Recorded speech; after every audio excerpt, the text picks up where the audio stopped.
Move on to our next news. Russian oil remains a major sticking point in US-India trade talks. A White House official has said that India has halved its Russian oil imports, but Indian sources deny any immediate cuts, with imports expected to rise in the short term. President Donald Trump has claimed Prime Minister Narendra Modi has promised to stop buying Russian oil, while India's foreign ministry has said that it was unaware of such a conversation.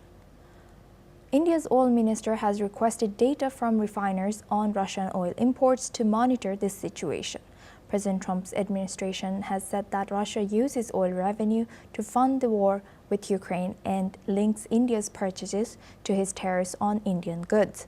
India has committed to boost U.S. energy purchases, targeting $25 billion annually, with plans to increase liquefied petroleum gas imports from the U.S. to reduce the bilateral trade surplus as well.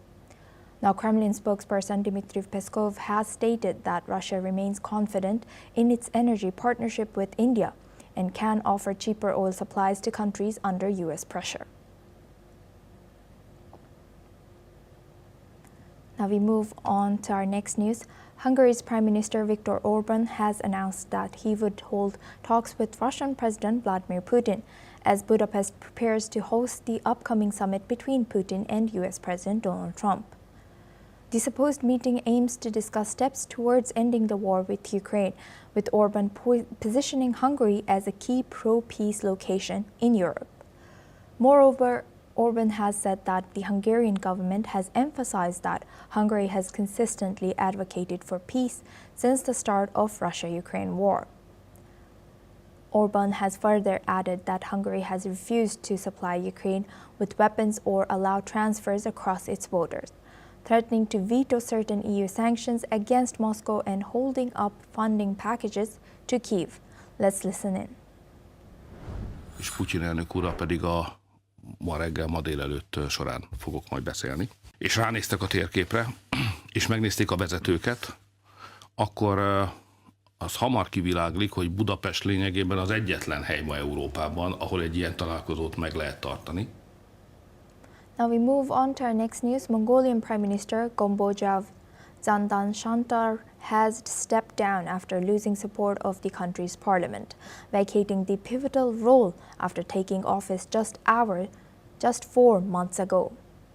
Lawmakers have voted the dismissal of Zandan-Shantar, a former foreign minister and parliamentary speaker. Zandan-Shantar was confirmed as the 32nd Prime Minister of Mongolia in June after his predecessor, Lüsannam-Sarayin Oyun Erdene, had quit, also after losing parliamentary backing due to corruption claims and street protests. Ukhna Kurelsuk, Mongolia's head of state and president since 2021, is expected to nominate the next prime minister, who would require the approval of the state Great Khural or parliament. Now we move on to Africa. Kenyan President William Ruto, along with officials and citizens, paid their last respects to opposition leader Raila Odinga at the Parliament building in Nairobi. Thousands have gathered at the Nyayo National Stadium for his state funeral, with tight security after deadly clashes during the body viewing ceremony that has left 3 people dead. Odinga has passed away in India at the age of 80 while receiving medical treatment. Regional leaders from Somalia and Ethiopia were among those attending this service, honoring a founding figure in Kenya's multi-party democracy. Odinga is Kenya's long-time opposition leader, running for president 5 times and alleging vote manipulation in each election.